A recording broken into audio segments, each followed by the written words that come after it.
Cumbre de Acción Territorial Sostenible.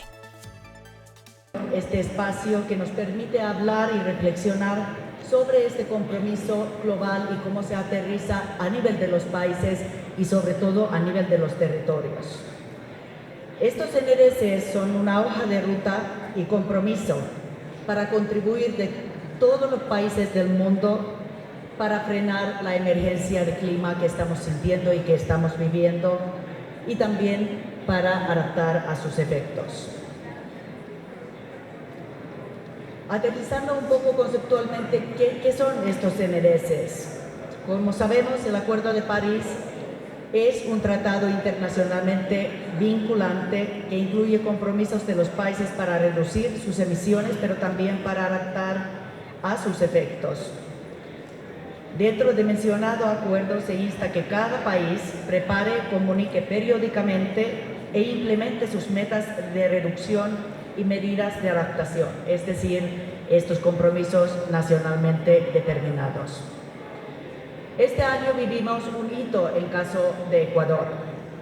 Ecuador tiene actualmente vigente su primer NDC entregada a la Convención de Cambio Climático en 2019 y que cubre todavía este año.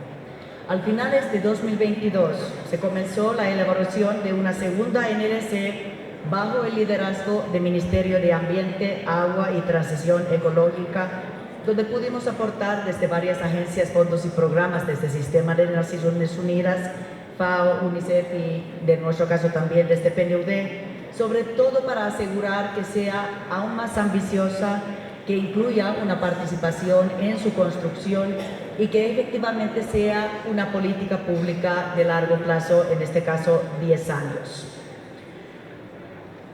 En febrero, Ecuador fue el tercer país de toda la región de América Latina y el Caribe que presentó su compromiso renovado, el segundo NDC.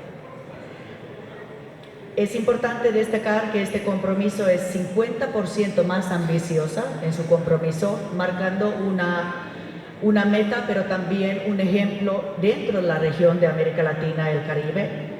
Incluye más de 80 iniciativas concretas en áreas de residuos, energía, agricultura, uso de suelos, industrias en mitigación, en la parte de mitigación, además de varias áreas en la parte de adaptación, por supuesto pensando la realidad de los territorios. Importantemente se hizo también consultas en las 4 regiones del país, 8 ciudades, incluyendo Quito y por supuesto la región de Manabí. Y desde nuestra perspectiva como Global Factor, nosotros hemos identificado 3 principales desafíos que quisiéramos exponer el día de hoy. En primer lugar, y ya se lo trató en el panel anterior, el tema del acceso al financiamiento. Pero yo voy a hablar de esto en el contexto de las NDC. En segundo lugar, el fortalecimiento de los sistemas de monitoreo, reporte y verificación. Y finalmente, también vemos como un desafío la integración efectiva de criterios de mitigación y adaptación en el desarrollo de proyectos de infraestructura, en los cuales los gobiernos locales están muy activos y tienen un rol central. Bueno, con respecto al acceso al financiamiento climático, es importante mencionar que Ecuador, como bien lo dijo Inca, ha presentado ya su segunda contribución nacional determinada para el periodo 2026-2035.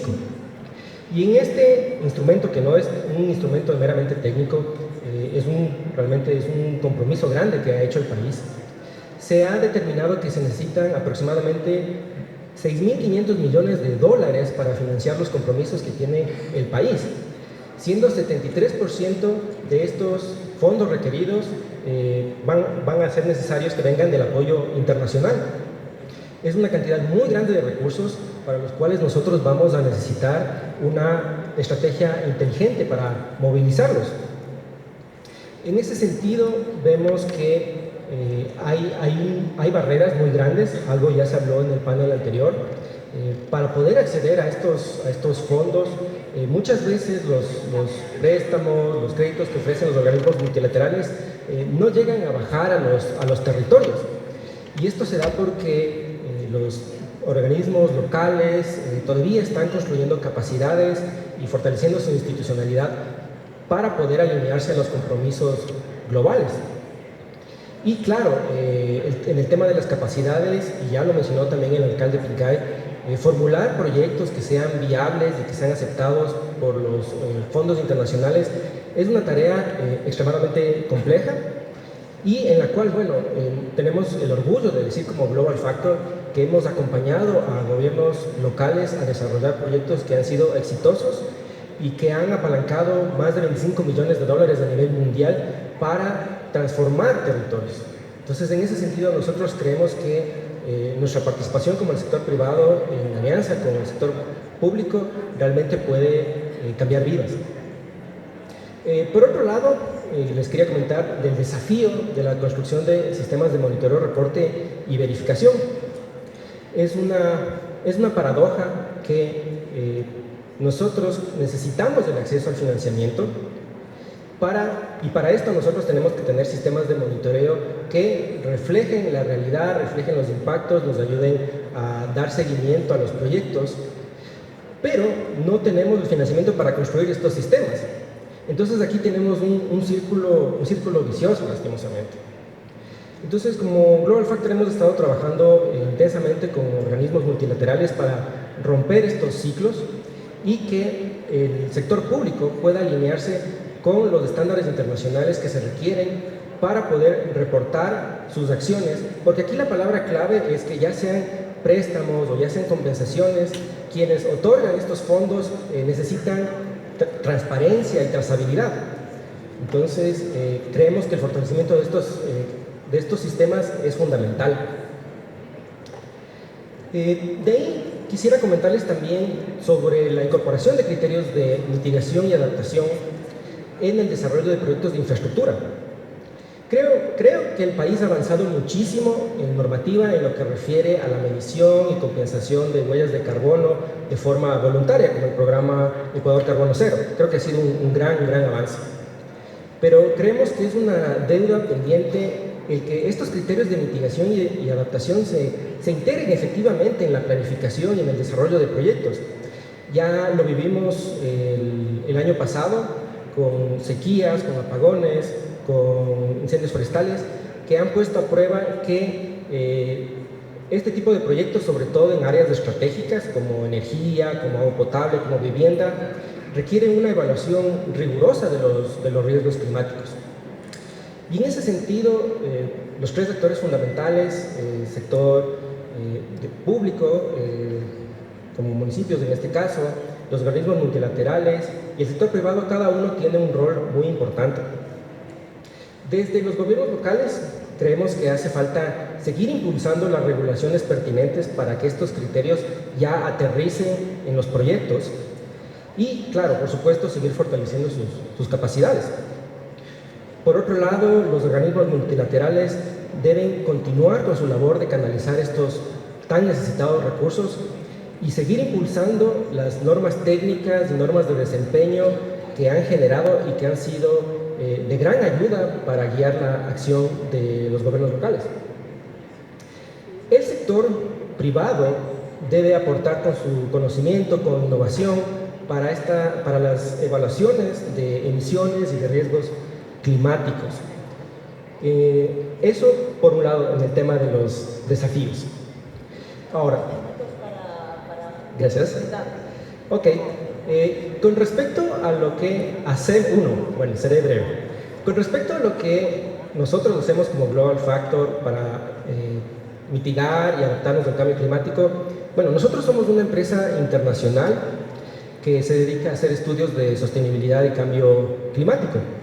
En ese sentido, nosotros somos socios de los gobiernos locales en sus proyectos, ya sea trazando hojas de ruta climáticas, ayudándoles a reducir y a compensar sus emisiones, construyendo estas capacidades para una transición verde y justa. Ahora, en Casa de Herrero no queremos ser cuchillo de palo, nosotros también hacemos nuestra parte. Como empresa constructora hemos medido nuestra huella de carbono, tenemos certificaciones sobre eso y sobre gestión ambiental. Estamos adheridos al programa PEC, por lo que medimos nuestra huella a nivel local también. Y bueno, somos adherentes a Pacto Global, reafirmando nuestro compromiso con la responsabilidad social. Finalmente, quisiera decir que como socios estratégicos del sector público, de los gobiernos locales, nosotros queremos vivir la sostenibilidad, no solo proponer soluciones, sino acompañar a los gobiernos municipales en la implementación de estos proyectos para alcanzar esta transición justa que necesitamos climática. Gracias. Yo voy a arrancar por las propuestas, ¿cierto? Para dinamizar esta conversación. La primera gran propuesta, que a su vez es un desafío para Ecuador, es que el gobierno nacional se adhiera a la iniciativa CHAMP. La iniciativa CHAMP es la coalición de alto nivel que busca que los gobiernos nacionales impulsen la participación de los gobiernos locales y subnacionales en el cumplimiento de las NDCs.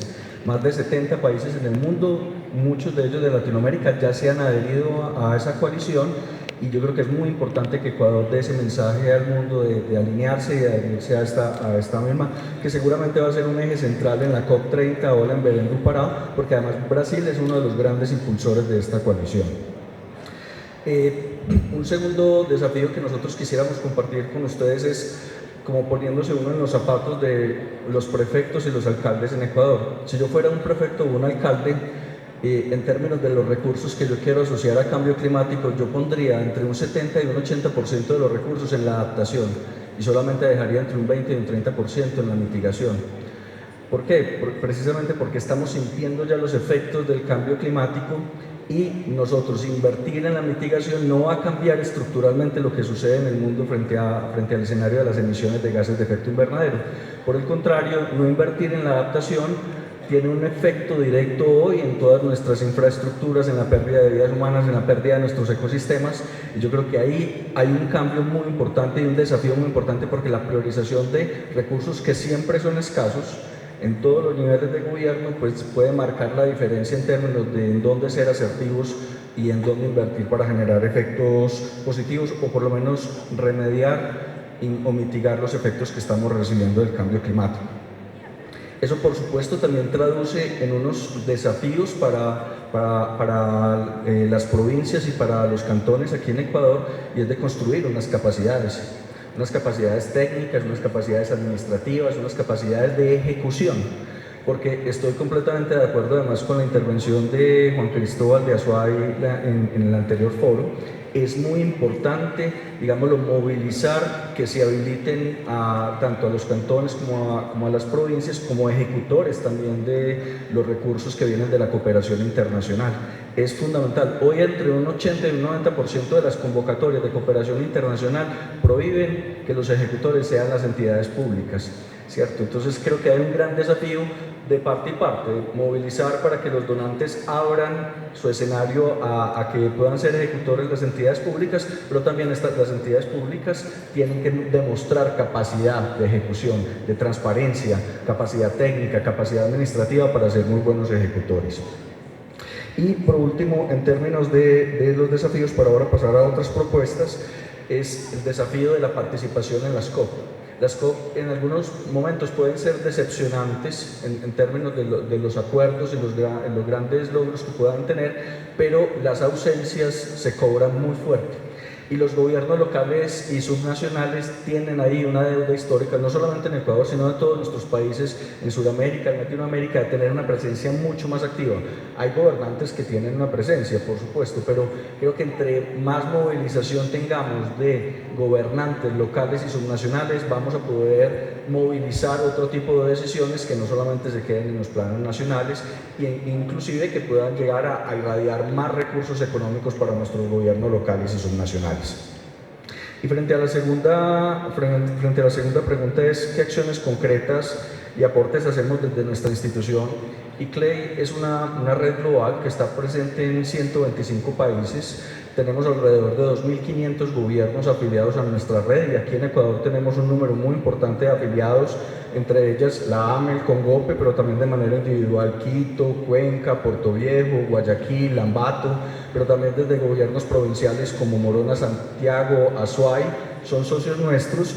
Y lo que hacemos nosotros y a lo que nos dedicamos en todo el mundo es a movilizar una agenda de desarrollo sostenible a través de 5 grandes caminos, y eso es lo que hacemos. Hay una en particular que se refiere a los temas del cambio climático y por eso movilizamos todo lo que se conoce como la conformidad climática, que es que cada uno en este caso de cantones y de provincias tengan un inventario de gases de efecto invernadero, tengan un análisis de riesgo y vulnerabilidad climática, tengan su plan de acción climática y tengan un esquema de gobernanza para gestionar todos esos instrumentos. Eso además viene acompañado de otros temas en los que movilizamos y sobre el que quisiera profundizar en un aprendizaje que hemos ido construyendo en muchos lugares del mundo, incluyendo aquí en Sudamérica, y es frente a los seguros climáticos. Sin lugar a dudas, por lo menos en primera instancia en nuestras ciudades, en Latinoamérica, tendrán que abordar en el corto plazo tener seguros climáticos. Y entre más rápido, digamos, conozcamos, adquiramos un conocimiento técnico del funcionamiento de esos seguros, pues vamos a poder prepararnos mejor para lo que estamos sufriendo. Cómo adquirir un seguro para que cuando hayan lluvias podamos mitigar esos efectos o compensar a las comunidades que están sufriendo esos efectos. Lluvias, inundaciones, deslizamientos, ¿cierto? Todo tipo de fenómenos que están asociados al cambio climático. Todos estos temas, al igual que economía circular, transporte sostenible, biodiversidad, todas nuestras áreas protegidas, no solamente de carácter nacional, sino de carácter local, hacen parte de nuestra agenda estratégica en ICLEI. Entonces, la invitación es, en ICLEI estamos al servicio de los gobiernos locales y subnacionales para fortalecer sus capacidades técnicas, administrativas, de movilización y de injerencia en estos espacios internacionales, y por eso rematar con una invitación muy especial para que todos los gobernantes que nos están acompañando acá, para que puedan asistir no solamente a las COP, ojalá por supuesto a la COP de Belén ahora en noviembre de este año, para garantizar o por lo menos para hacer un trabajo articulado de movilización de diferentes decisiones y aumentar la capacidad que tengamos de atraer recursos económicos que por supuesto son necesarios para mitigar y adaptarnos al cambio climático. Muchas gracias. O sea, el cambio climático no tenemos ninguna experiencia sobre eso. Durante los 10.000 últimos años, más o menos desde que empezamos a hacer agricultura, a agruparnos, a construir ciudades y todo, el planeta ha variado en temperatura de más 0,5 y menos 0,5 grados no más, en 10.000 años de toda la experiencia de la humanidad. Ahora estamos a más de 1,5 grados y vamos hasta el fin del siglo a más 4 o tal vez más 5. No sabemos lo que vamos a tener. Entonces necesitamos datos. Y el problema de eso es que son problemas súper complejos. El problema del cambio climático es el problema mucho más complejo que de darme cuenta que no tenía que ir al centro pero venir aquí. Igual necesitamos datos y colaboración. Lo vimos con eso de la sequía aquí en Quito. ¿A qué se redujo la sequía aquí en Quito? A ver si la tina ahí del reservorio subía o no. Cada vez en las noticias será ¿dónde está la regleta? ¿En qué está la regleta? Aumenta la regleta. La regleta de la represa. Para ver a qué nivel estaba, para ver si podíamos tener energía o no. O sea, esto era el debate súper simple, ¿no? Y entonces, pero atrás de eso hay mucho más cosas. Hay el páramo, hay toda la biodiversidad y la degradación que tenemos. Es un problema de ciclo del agua mucho más complejo. Yo en esta época me fui a ver unos campesinos con los cuales colaboramos en Cotopaxi, unos dos viejitos ahí que están con un cultivo de papa, les ayudamos a no defender los pesticidas. Me invitaron a su casa, súper humilde, una sala, la refri, la cama de la señora, la cama del señor, de 20 metros cuadrados nomás, ahí una lucecita. Hablábamos y a las 7, ¡pum!, se fue la luz. Y yo pensaba, chuta, para ellos también se va la luz. Tuve que irme, no tenían velas, no tenían nada. Entonces, lo de la crisis energética va mucho más allá de una regleta, va también a todo eso del hecho que no somos iguales frente a eso, ¿no? Ellos no tenían para prender la gasolina y tener luz. Entonces vemos que el problema del cambio climático es un problema que va mucho más allá de ciclos del agua, de una regleta, de biodiversidad, abarca la salud, abarca toda la justicia hídrica y todo. Entonces esos son los problemas que hay. Ahora, ¿qué podemos hacer? Vemos que el planeta está enferma, ¿no? Está con fiebre, digamos, cambio climático. Lo transferimos aquí a un ser humano. Cuando usted está con fiebre, bueno, puede preguntar a su familiar, o si no va a haber un experto, ¿no? Una persona ahí, un doctor, hasta lo puede ver en internet. Bueno, eso es un problema simple, no tengo fiebre nomás. Cambio climático es mucho más serio. Comparámoslo a un cáncer. ¿Ok? Como sabemos, el cáncer tiene múltiples dimensiones. Dimensiones muy pragmáticas, físicas, pero también psicológicas. Entonces, ¿cómo voy a curar eso? Lo que hago yo es acudo a un centro grande. Aquí en Quito tenemos Solca. Y ahí tenemos un montón de expertos, no solamente uno, porque el cáncer es algo súper complejo para tratar. Entonces, yo pienso que nosotros, cuando abarcamos este problema, vamos a ver unos expertos. La base de datos, bueno, ¿quién tengo? Aquí de la Católica, de San Francisco, de tal experto, tal fulano y todo. Eso es como buscamos la academia o los expertos que saben datos y todo. Eso tiene que cambiar.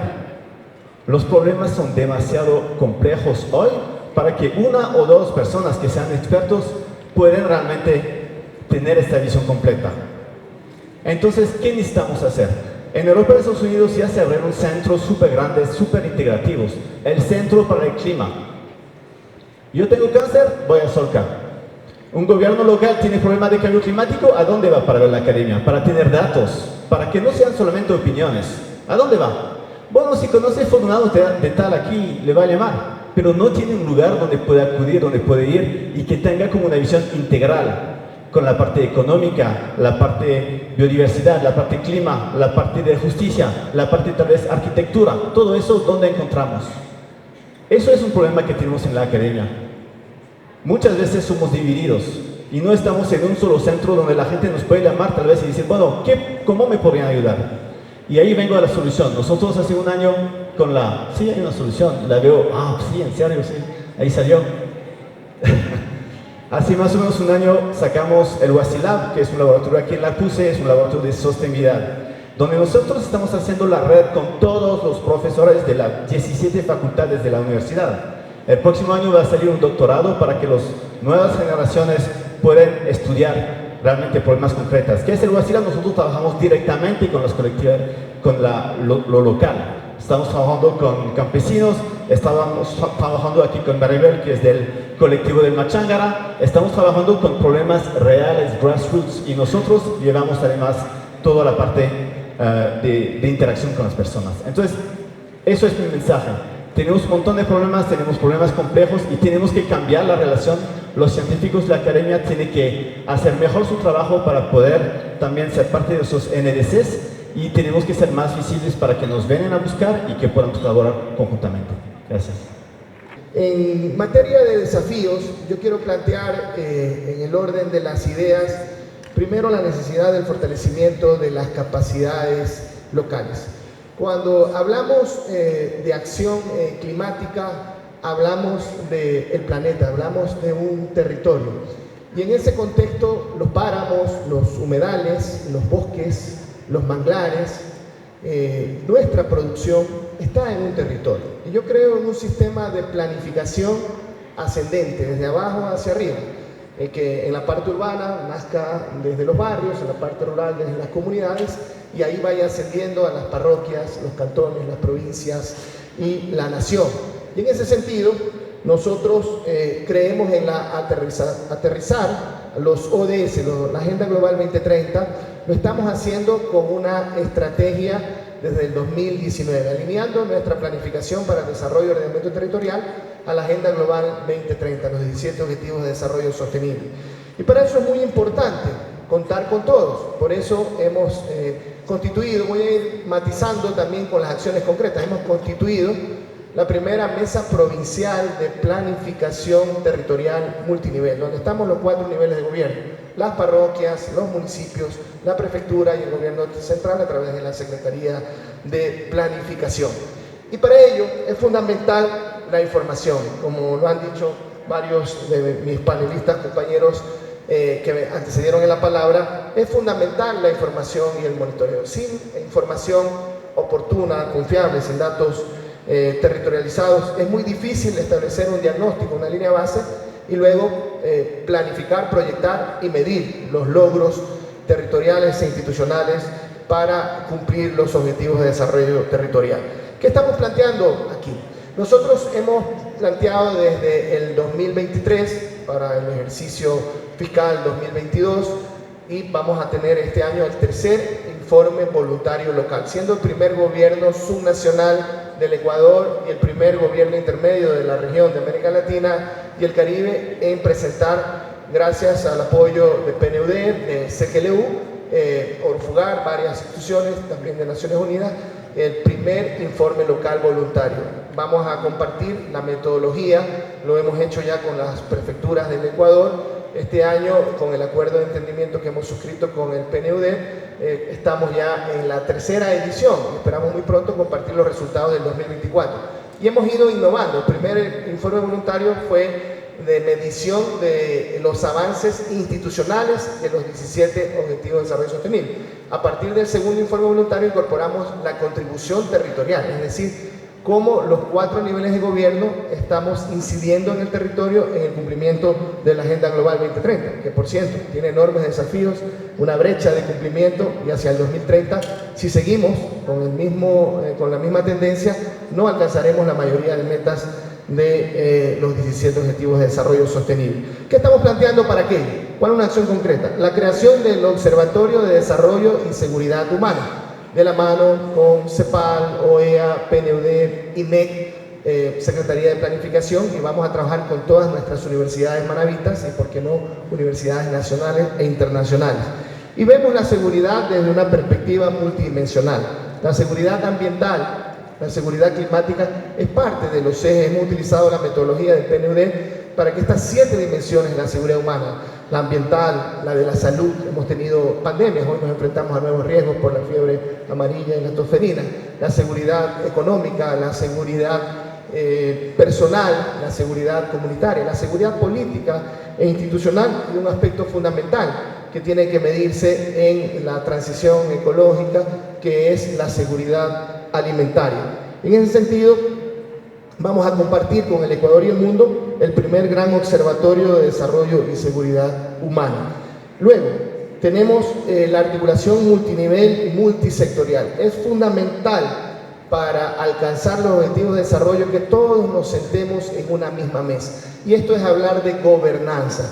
La articulación requiere de desprendimiento, de esfuerzos compartidos para cumplir objetivos de desarrollo común. Al final del día, todos tenemos una visión de desarrollo a mediano y largo plazo. En nuestro caso, si bien es cierto, la planificación territorial por norma legal tiene que circunscribirse a los periodos de gobierno, nosotros hemos proyectado hitos de desarrollo al 2030 y al 2040.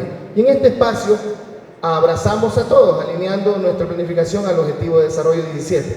Las universidades, el sector privado, el nivel de gobierno central, las parroquias rurales, los municipios que están representados, los 3 niveles de gobierno autónomo centralizado en el pleno del Consejo Provincial. Así que para nosotros es clave la gobernanza. Y el cuarto gran desafío, una vez que sabemos cómo está diagnosticada la problemática del clima, la inseguridad hídrica, los efectos de los eventos naturales adversos que tenemos cada vez mayor incidencia en nuestro perfil costero, el aumento del nivel del mar, de la temperatura, que afecta a la producción, que afecta a las familias, tenemos que, a través de los proyectos de desarrollo, tenemos que lograr buscar cerrar la brecha de financiamiento. Y aquí sí es muy importante un llamado a la acción colectiva global, tanto a nivel de las agencias de cooperación, el Sistema de Naciones Unidas, como los organismos multilaterales. Yo creo que hay serios avances y creo que en eso también los gremios de los gobiernos autónomos centralizados tienen una gran contribución y un gran desafío de seguir promoviendo una mayor descentralización de la cooperación internacional y del financiamiento multilateral, y el desprendimiento de los gobiernos centrales de turno de promover el financiamiento de organismos multilaterales en las mismas condiciones que puede acceder el Estado central, de periodos de gracia, de mejores tasas de interés y obviamente de mayores plazos para lograr los objetivos de desarrollo. Así que este esfuerzo compartido entre todos los niveles de gobierno, la academia, las organizaciones no gubernamentales, las agencias de desarrollo del sistema de Naciones Unidas, de las embajadas de los distintos países, para territorializar la agenda de desarrollo sostenible y la agenda de una estrategia nacional de cambio climático, nosotros también dentro de la promesa climática nos comprometemos a tener una estrategia provincial de cambio climático que contribuya de manera directa, medible y contundente a las contribuciones determinadas a nivel nacional. Si no hay contribuciones determinadas desde los territorios, desde las parroquias, desde los cantones y las provincias, muy difícil las metas nacionales se van a poder concretar. Y eso requiere esfuerzos compartidos, desprendimiento institucional y político y sobre todo una misma visión de desarrollo. Tener territorios más justos, más sostenibles, más resilientes y más seguros. Muchas gracias. Bueno, yo creo que hay varios temas que deberíamos en este momento enfocarlos. Y empezando por los desafíos, considero fundamental que deberíamos empezar nosotros haciéndonos una autoevaluación de cómo estamos procediendo a nivel de nuestros gobiernos locales.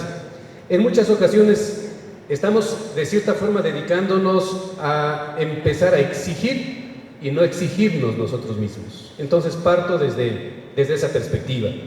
Y en ese contexto creo que nosotros tenemos un primer desafío en disminuir esta brecha de conocer realmente cuáles son estos desafíos que tenemos en el contexto de afrontar este cambio climático. Y eso es lo que nos está pasando a los gobiernos nacionales, sobre todo a los pequeños. Yo hablo desde esa perspectiva. Eso ha hecho que nosotros, quizás en muchos casos, por la falta de ese conocimiento y de esa socialización, no estemos contribuyendo significativamente con el potencial que tenemos desde las juntas parroquiales, desde los municipios y desde ciertas prefecturas un poco más pequeñas. No así, por ejemplo, los municipios más grandes, Quito, Cuenca, Guayaquil, en fin, porque tienen una capacidad técnica instalada mucho mejor que los municipios pequeños. Entonces es por eso que de pronto este desconocimiento que tenemos de la contribución de determinaciones nacionales que nosotros tenemos no nos permite poder eso a su vez incluirlos en los planes de desarrollo y ordenamiento territorial, así como también en los PUCs que en esta ocasión ya se han incluido dentro de la planificación que tenemos a nivel de los municipios.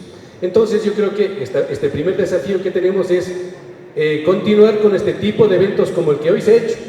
Yo voy ya algunos años en la parte pública y no había visto un evento de esta naturaleza en donde estemos involucrados las prefecturas, los municipios y las juntas parroquiales. Esto nos permite a nosotros poder tener una visión conjunta en una misma dirección a estos tres niveles de gobierno, y esto debería continuar profundizándose. Y un tercer aspecto también que quisiera resaltar dentro de los desafíos es el hecho de que podamos establecer una mayor vinculación con la academia. Yo creo que eso nos está faltando, sobre todo, como dije, desde una visión de los gobiernos autónomos descentralizados, medianos y pequeños, porque el puntal en donde nos podemos sustentar es precisamente la academia. No solamente en el hecho de orientarnos, sino una involucración, un involucramiento mucho más profundo en un apoyo técnico en donde nos permita poder, con este compromiso conjunto que tendríamos, plantear los proyectos hacia las multilaterales, hacia las entidades que cuentan con los recursos, pero que faltaría ese apoyo para que podamos realmente hacer efectivo y pueda ser mucho mejor este aporte que tengamos. Ahora, en la segunda parte, ¿qué es lo que nosotros estamos haciendo ya desde un espacio mucho más particularizado, como el municipio de Saraguro, al que represento? Básicamente yo creo que es empezar a aprovechar de los conocimientos y la sabiduría que se tiene desde los pueblos y nacionalidades. Y creo que esto podría decirlo desde toda la región andina, porque estamos enfocando el análisis únicamente desde las ciudades, desde las grandes ciudades, porque esa perspectiva se tiene a los municipios como ordenadores, reguladores y administradores de la ciudad. Pero una gran parte de municipios, nosotros estamos involucrados de manera directa con los gobiernos parroquiales, porque nuestra gran mayoría de población y territorio es básicamente rural. Entonces, por lo tanto, ahí yo creo que está también la clave de poder decir qué es lo que nosotros hacemos desde esa perspectiva. Entonces, ahí yo creo que una de las cosas que nosotros hemos en este momento implementado es hacer un trabajo, y lo hemos denominado un programa que es la minga ambiental, porque recuperamos este valor básico, este principio fundamental de los pueblos, que no solamente es de las comunidades y pueblos indígenas, sino más bien es un recurso de todos que nos permite poder afrontar esta problemática que tenemos. Ahí en ese marco nosotros hemos visto que desde hace unos 40 años atrás en nuestro cantón se había insertado, por ejemplo, plantas exóticas desde fuera, que en este momento vemos que existe una afectación gravísima a nuestros ecosistemas. Entonces necesitamos nosotros poder resolver este problema. ¿Y qué es lo que hacemos? Para cada intervención, ya sea en la parte urbana o en la parte rural, existe un compromiso con todos para poder establecer dos mingas que vayan en poder mitigar estos efectos de una reforestación que se hizo con plantas exóticas, y la otra que también va en el sentido de poder hacer una reforestación pero con especies nativas.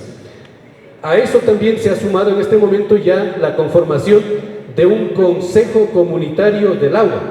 ¿Esto qué significa? Que las propias comunidades, barrios, sectores, caseríos se incluyen directamente en poder hacer la conservación de estas fuentes de agua. Y esto ha generado una gran preocupación, porque de pronto son cosas pequeñas que estamos en este momento nosotros viviendo, pero que son absolutamente necesarias para poder irlas manteniendo. A tal punto que, en nuestro caso, nosotros estamos ubicados en la parte alta, diríamos acá en el sur del Ecuador, estamos por sobre los 2.500 metros sobre el nivel del mar. Hemos tenido la visita de los bananeros de la provincia de Loro, que acudieron ellos a una reunión nuestra a pedir que por favor tomemos decisiones concretas para poder mantener el agua, que esa agua es utilizada en la parte baja para el riego de las bananeras. Entonces empieza ya a sentirse esta necesidad, y estas acciones concretas que aparentemente parecen que son pequeñas, pero son fundamentalmente necesarias para todo el sector. Aspiramos ahí, y otro de los grandes desafíos que tenemos es que precisamente un momento dado puede estar desde el propio presidente para que conozca y pueda implementar acciones concretas en beneficio de los sectores que estamos cuidando y manteniendo el agua para que se pueda regar las propias bananeras del actual presidente. Entonces son cosas que hemos visto con mucha preocupación, que necesitamos unificarlos y dejar de lado algunos criterios un poco contradictorios que tenemos, y más bien implementar esta visión dual que se tiene desde los pueblos indígenas, el hecho de que todos somos complementarios. A veces nos ponemos en contra de decir que son ellos los que están contaminando y ellos tienen que hacer, y nosotros tenemos que esperar simplemente que nos financien. Yo creo que aquí tenemos que empezar a tener una mirada conjunta, complementaria. Todos aportamos desde cada uno de nuestros espacios y vamos a poder contribuir de mejor manera para que esta mitigación de los efectos climáticos que tenemos los pueda disminuir en gran medida. Muchas gracias. Cumbre de Acción Territorial Sostenible. Organizan Congope, AME y Conagopare.